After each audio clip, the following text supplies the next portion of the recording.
Salah satu dari rukun iman kita yang 6 ialah meyakini, mempercayai dengan sepenuh hati bahwa ada hari kiamat itu, hari akhir itu, saat dimana alam ini hancur sehancur-hancurnya, bumi gempa, gunung meletus, air laut tumpah ke darat, halilintar menyambar, angin topan bertiup, gunung meletus, semua yang hidup lalu mati, dan akan ada hari kebangkitan di mana setiap orang akan dimintakan pertanggunggan jawab atas seluruh aktivitas kehidupan duniawi. Nun di sana di padang mahsyar kelak, setiap orang sibuk dengan persoalannya masing-masing.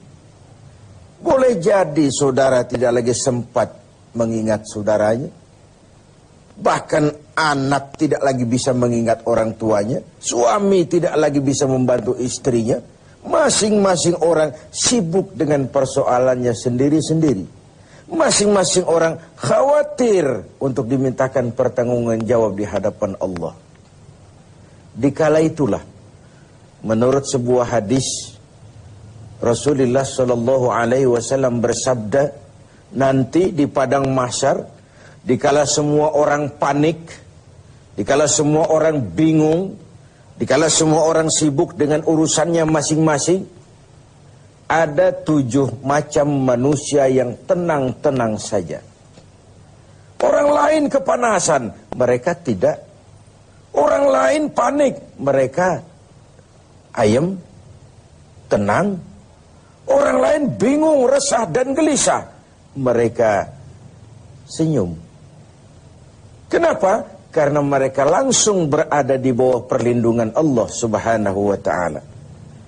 Sebabnya apa? Karena ketika di dunia mereka juga jadi pelindung orang. Allah melindungi mereka di padang mahsyar nanti.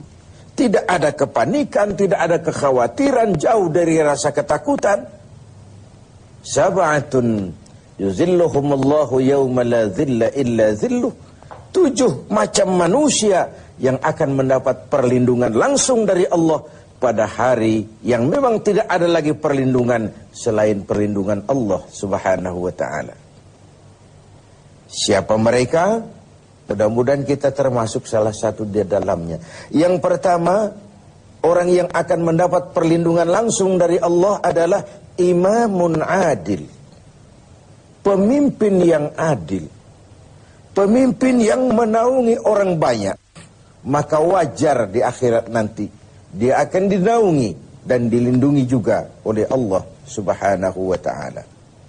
Di masa dewasa ini kita merasakan kita banyak punya penguasa tapi sedikit punya pemimpin.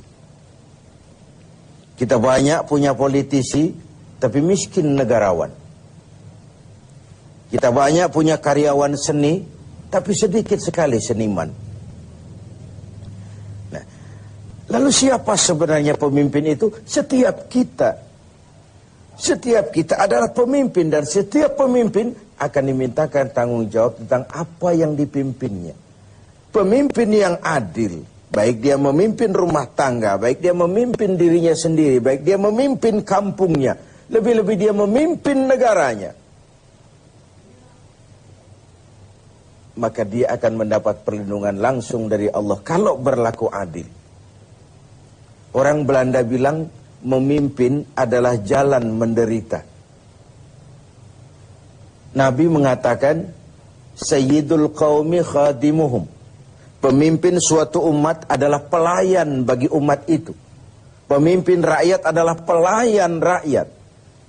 Ini idealismenya, tapi realitasnya kan sering terbalik. Bahwa pemimpin adalah mereka yang selalu dilayani rakyat, dibiayai dengan uang rakyat, fasilitas hidupnya dijamin oleh rakyat yang bayar pajak segala macam. Karena itu kita berharap mudah-mudahan di negeri kita makin banyak lahir pemimpin-pemimpin yang adil, yang takut kepada Allah dan sayang kepada kita sebagai rakyat. Yang kedua, orang yang dilindungi Allah itu nanti syab nasya'a fi ibadatillah, anak muda yang tekun beribadah kepada Allah. Kenapa tidak dikatakan orang tua? Kondisi psikis. Kalau ada orang tua tekun ibadah, eta mawayahna, cek orang Jawa Barat. Lalarui sanjo, kata orang Sumatera Barat. Memang sudah harusnya, hari sudah senja, nggak istimewa kalau orang tua rajin ibadah. Tapi anak muda yang tekun ibadah, darahnya masih mengalir dengan panas, di benaknya masih sejuta keinginan bersemi, dia bisa salurkan itu yang dicintai Allah, dan nanti di akhirat akan mendapat perlindungan langsung dari Allah. Kita bersyukur oleh nuansa Ramadan, anak-anak muda kita, selebritis kita, artis kita, pakaiannya menyesuaikan, jilbaban dan lain sebagainya. Mudah-mudahan tidak hanya sekedar mode Ramadanan. Lalu selesai Ramadan, merdeka, kembali lagi buka-bukaan. Syab nasya'a fi ibadatillah, anak muda yang tekun beribadah kepada Allah. Yang ketiga, rajulun qalbuhu mu'allakun bil masajid, seseorang yang hatinya terpaut kepada masjid, berpikir bagaimana memakmurkan masjid, karena masjid adalah pusat kegiatan umat. Umat Islam dengan masjid seperti ikan dengan air, tidak boleh pisah. Kalau ikan sudah mulai menjauhi air, itu pertanda ikan mau mati. Dari masjidlah baginda Rasul mengajar umat. Di masjid beliau bermusyawarah, di masjid beliau mengatur strategi bangsa dan negara, dan seterusnya, dan seterusnya. Masjid di negeri kita adalah raksasa tidur. Kita pandai membangunnya, tapi tidak pandai memanagenya. Sehingga bagaimana masjid menjadi tempat yang menarik dikunjungi orang, dengan program-program yang rutin, menyentuh, dan diperlukan oleh masyarakat. Masjid menjadi pusat kegiatan umat. Orang yang hatinya terpaut kepada masjid, berpikir bagaimana memakmurkan masjid, berpikir bagaimana menghidupkan masjid, dan seterusnya, dan seterusnya. Lalu yang keempat, rajulani tahabba fillahi ijtama'a alaihi wa tafarraqa alaihi. Dua orang yang bersaudara, bertemu karena Allah, berpisah pun juga karena Allah. Bersaudara karena iman. Imanlah yang mempertemukan ini, mempertemukan hati. Bertemu dia karena Allah, berpisah pun juga karena Allah. Tidak mungkin dua orang yang beriman bertemu di tempat yang maksiat dan munkarat. Bertemu karena Allah. Kau di jalan Allah, kau saudara saya. Keluar kau dari jalan Allah, sampai sini saja kita. Jangan karena pertemanan mengorbankan Tuhan. Jangan karena pertemanan mengorbankan akidah. Saya sih tahu mabuk nggak bagus, cuma ngormatin temen. Ya 2-3 gelas lah, ngormatin temen. Jangan karena pertemanan mengorbankan keyakinan. Kalau kita susah, jangankan di akhirat, nanti di dunia ini pun biasanya kesusahan itu milik kita sendiri. Saat kita senang, semua orang mau ikut. Kalau kita susah, jangankan orang lalat pun nggak mau dekat. Lalat sekarang tahu juga orang susah rupanya. Pemirsa TV 7 yang berbahagia. Yang kelima, rajulun tasaddaqa bisadaqatin fa'akhfaha hatta la ta'lama shimaluhu ma tunfiqu yaminu. Seseorang yang bersedekah, dia sembunyikan sedekahnya itu, sampai tangan kirinya tidak tahu yang diberikan tangan kanan, tangan kanan tidak tahu apa yang diberikan tangan kiri.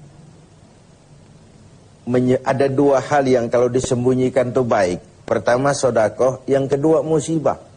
Menyembunyikan musibah, biarlah kesulitan kita jadi milik kita sendiri saja. Kesenangan kita bagikan sama orang lain. Kita akan terbalik. Kalau sudah susah, sekampung cerita, RT RW harus dengar. Tapi kalau sudah senang, ngumpet dalam-dalam. Ikhfa'us sadaqah wa kitmanul musibah. Menyembunyikan sedekah dan menyembunyikan kesulitan itu dianjurkan oleh Nabi. Nah, orang yang bersedekah lalu disembunyikannya sedekah, artinya dia bersedekah dengan ikhlas. Tidak riya, tapi karena Allah saja. Yang keenam, rajulun zakarallaha khaliyan fafadat ainahu. Seseorang yang mengingat Allah dalam kesunyian lalu berlinang air matanya. Mengingat Allah, zikir kepada Allah dalam kesunyian. Berlinang air matanya dalam kesunyian. Karena memang tidak ada anjuran untuk nangis berjamaah. Marilah kita nangis berjamaah, itu tidak ada. Seseorang yang ingat Allah dalam kesunyian. Yang ketujuh terakhir, rajulun da'athu imra'atun zatu mansibin wa jamalin ila nafsiha faqala inni akhafullaha rabbal alamin. Seorang laki-laki bermoral, anak muda, jejaka, tangguh, tegar, dipanggil oleh perempuan cantik, diajak berbuat selingkuh. Situasi mengizinkan, orang tidak seorang pun tahu. Tetapi dia berkata, maaf, saya bukan tidak mau sama kamu, saya takut kepada Allah. Saya takut kepada Allah. Sebagaimana kisah Yusuf dengan Zulaikha. Nabi Yusuf pun sebenarnya suka loh kepada Zulaikha. Quran yang bilang itu. Walaqad hammat bihi wa hamma biha. Zulaikha senang kepada Yusuf. Yusuf pun suka kepada Zulaikha. Tapi apa yang dilihat Yusuf? Walaula an ra'a burhana rabbih.